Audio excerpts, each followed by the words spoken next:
오늘 본문의 말씀은 출애굽기 22장 1절부터 15절 말씀입니다. 제가 봉독해 드리겠습니다. 사람이 소나 양을 도둑질하여 잡거나 팔면 그는 소 한 마리에 소 5마리로 갚고 양 한 마리에 양 4마리로 갚을지니라. 도둑이 뚫고 들어오는 것을 보고 그를 쳐 죽이면 피 흘린 죄가 없으나 해 돋은 후에는 그 피 흘린 죄가 있으리라. 도둑은 반드시 배상할 것이나 배상할 것이 없으면 그 몸을 팔아 그 도둑질한 것을 배상할 것이요, 도둑질한 것이 살아 그의 손에 있으면 소나 나귀나 양을 막론하고 갑절을 배상할지니라. 사람이 밭에서나 포도원에서 짐승을 먹이다가 자기의 짐승을 놓아 남의 밭에서 먹게 하면 자기 밭의 가장 좋은 것과 자기 포도원의 가장 좋은 곳으로 배상할지니라. 불이 나서 가시나무에 댕겨 낫갈이나 거두지 못할 곡식이나 밭을 태우면 불 놓은 자가 반드시 배상할지니라. 사람이 돈이나 물품을 이웃에게 맡겨 지키게 하였다가 그 이웃집에서 도둑을 맞았는데 그 도둑이 잡히면 갑절을 배상할 것이요, 도둑이 잡히지 아니하면 그 집 주인이 재판장 앞에 가서 자기가 그 이웃의 물품에 손댄 여부의 조사를 받을 것이며, 어떤 이런 물건, 즉 소나 낙이나 양이나 의복이나 또는 다른 이런 물건에 대하여 어떤 사람이 이르기를 이것이 그것이라 하면 양편이 재판장 앞에 나아갈 것이요, 재판장이 죄 있다고 하는 자가 그 상대편에게 갑절을 배상할지니라. 사람이 낙이나 소나 양이나 다른 짐승을 이웃에게 맡겨 지키게 하였다가 죽거나 상하거나 끌려가도 본 사람이 없으면 두 사람 사이에 맡은 자가 이웃의 것을 손을 대지 아니하였다고 여호와께 맹세할 것이요, 그 임자는 그대로 믿을 것이며 그 사람은 배상하지 아니하려니와, 만일 자기에게서 도둑 맞았으면 그 임자에게 배상할 것이며 만일 찢겼으면 그것을 가져다가 증언할 것이요, 그 찢긴 것에 대하여 배상하지 아니할지니라. 만일 이웃에게 빌려온 것이 그 임자가 함께 있지 아니할 때에 상하거나 죽으면 반드시 배상하려니와, 그 임자가 그것과 함께 있었으면 배상하지 아니할지니라. 만일 새 낸 것이면 새로 족하니라. 오늘 말씀의 제목은 공동체는 생명과 신뢰의 길로 가야 합니다 라는 말씀의 제목으로 함께 은혜 나누도록 하겠습니다. 신해산 언약의 핵심은 출애굽기 20장에 기록된 여러분들이 너무나 잘 아시는 십계명입니다. 십계명은 하나님 백성의 대헌장이라고 이해하시면 좋을 것 같습니다. 그리고 십계명은 보다 구체적인 삶의 방식으로 표현되었다고 그렇게 이야기할 수 있는데요, 하나님은 계속해서 이스라엘 자손이 제사장 나라와 거룩한 백성으로 살아가기 위한 율법을 말씀해 주십니다. 하나님께서는 십계명을 두 돌판에 기록하셨습니다. 그리고 십계명의 정신을 보다 구체적인 율법으로 풀어놓으신 말씀을 언약서라고 해서 기록하였는데요, 언약서의 존재는 출애굽기 24장 7절에 잘 나와 있습니다. 제가 읽어드리겠습니다. 언약서를 가져다가 백성에게 낭독하여 듣게 하니 그들이 이르되 여호와의 모든 말씀을 우리가 준행하리이다. 이 언약서는 출애굽기 20장 20절, 22절부터 23장 33절까지 구체적인 내용을 말씀하고 있는데요, 그 중에서 오늘 본문 말씀은 소유권을 침해한 경우에 관한 규정으로 쉽게 말씀드리면 십계명 중에 8계명 도적질하지 말라의 말씀을 적용한 사례라고 보시면 이해하기 쉬울 것 같습니다. 오늘 말씀을 통하여 주시는 교훈의 말씀 3가지 함께 살펴보도록 하겠습니다. 첫째, 타인의 것에 대하여 욕심을 버려야 합니다.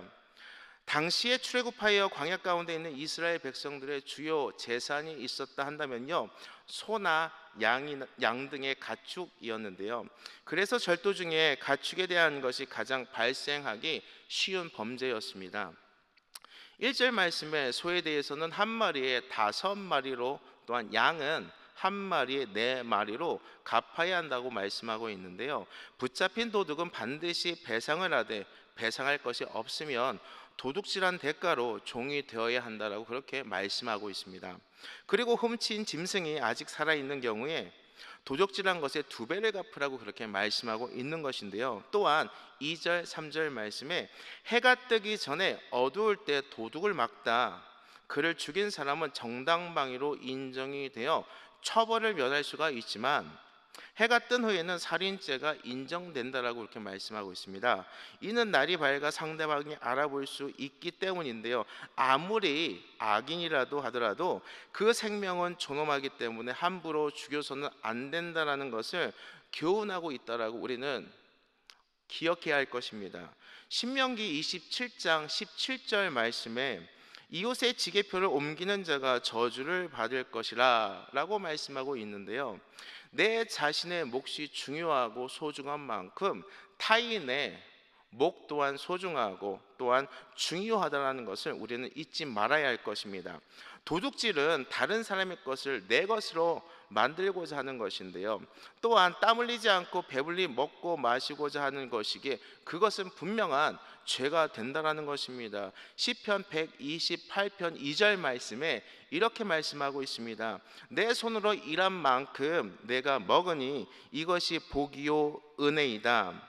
타인의 생명의 존엄성을 깨닫고 타인의 것에 대한 개인적인 욕심을 버릴 때에 공동체의 안정을 만들어갈 수 있다는 사실입니다. 우리 사랑하는 성도 여러분, 다른 사람에 대한 욕심을 버리고 우리에게 주어진 은혜에 감사하며 우리에게 주신 가정과 교회 공동체를 아름답게 가꿔 가시는 저와 여러분 되시기를 주님의 이름으로 축원합니다. 둘째, 서로에 대한 존중의 마음을 가져야 합니다. 5절하고 6절 말씀은 자기가 키우는 짐승이 남의 밭 농작물을 먹게 되었을 경우와 다음 해의 농사에 대비하기 위해 밭을 태우다가 남의 곡식단을 불을 냈을 경우에 배상법에 대하여서 말씀하고 있는데요.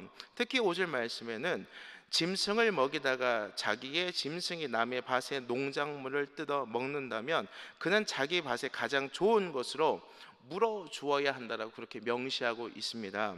6절 말씀에 불이 나서 이웃의 곡식이나 밭을 태우면 불을 낸 사람은 그것을 다 물어주어야 하는데요.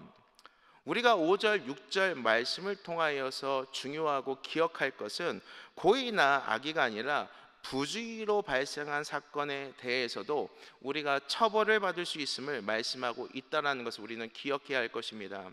자기 밭에서 가장 좋은 것으로 배상을 한다는 것은 피해를 입은 이웃에게 최대한의 예우를 갖춰서 보상한다라는 의미를 가지고 있습니다.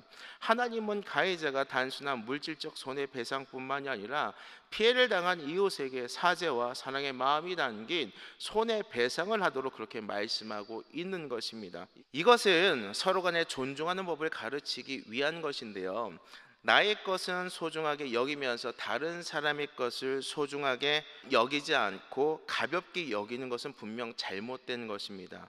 작고 사소한 것이라도 손해를 입힌 것에 대해서는 응당 그에 대한 분명한 책임과 사죄하는 마음을 가져야 된다는 말씀입니다. 사랑하는 성도 여러분, 내 이웃과 가족 그리고 타인의 것을 소중히 여김으로 다른 사람에 대한 존중의 삶을 알아가는 저와 여러분 되시길 주님의 이름으로 축원합니다. 셋째, 마지막입니다. 이웃에 대한 의무를 성실히 해야 합니다. 7절부터 15절 말씀은 맡겨놓은 물건에 피해를 준 경우와 빌려온 물건에 피해를 준 경우에 관한 조치를 어떻게 해야 하는지 그에 대한 말씀이라고 보시면 되겠는데요. 7절 말씀에 맡은 돈이나 물품을 도둑을 맞아 그 도둑을 잡았다면 그 도둑은 갑절로 배상을 해야 한다라고 말씀하고 있습니다. 또한 9절 말씀에 어떤 잃어버린 것에 대하여 서로 자기의 것이라고 주장하는 사건이 생긴다 한다면 재판전의 판결에 따라서 판결을 받는 사람은 상대방에게 2배로 갚아야 한다라고 말씀하고 있는 것입니다. 여기서 우리가 주목해야 할 것은 도둑질뿐만이 아니라 지나친 의심도 큰 범죄임을 보여주고 있다는 사실입니다. 10절 말씀에 위탁받은 것에 대하여 분실이 되거나 부상의 사고가 생겼을 때 그것이 위탁받은 사람의 과실이 아니다라는 것을 증명할 관한 증거가 없다면 여호와께 맹세하면 물어주지 않아도 된다라고 말씀하고 있습니다. 14절과 15절 말씀에 빌려온 짐승이 다치거나 죽으면 빌린 사람은 그것을 배상해야 되지만 그 자리에 주인이 있었다면 그 짐승을 배상하지 않아도 된다라고 그렇게 말씀하고 있습니다. 여러분, 맹세라고 하는 것은 하나님이 증인 되심을, 우리 사람이 증인되는 것이 아니라 하나님이 증인 되심을 상징하고 있는 것인데요.